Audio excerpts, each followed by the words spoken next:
Hi everyone, welcome back to my channel. A lot of people ask me how to protect Intel Zen 13 and 14 after many big failures from Intel CPU.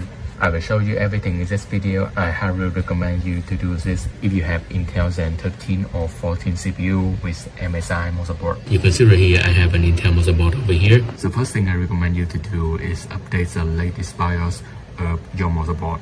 You can see right here I have an MSI Z790 motherboard with Intel Core i5 Gen 14. You can see the BIOS build date over here is September 2024. That means there is an update version from MSI after Intel failure. You finish updating the BIOS, you will go to overclock option over here. You choose this one and it will have a new option, CPU cooler tuning over here. You can read the description over here, adapting CPU power by limiting profile on selecting CPU type. That means for safety, MSI apply some power limit for the CPU.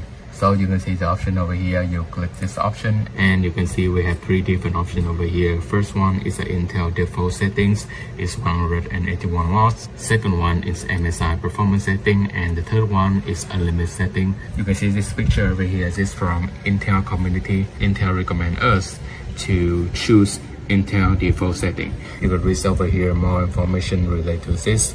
You can see over here all the CPU recommend PL1 for best performance. For safety, I highly recommend you choose the Intel default settings for Intel Gen 13 and 14. If you have older generation like Intel Gen 11 or Intel Gen 12, you don't need to care about the limitation. You can choose the MSI performance setting or MSI unlimited settings. Okay, that's all my videos. If my video helpful, please give me a like and subscribe, and I will see you in my next videos.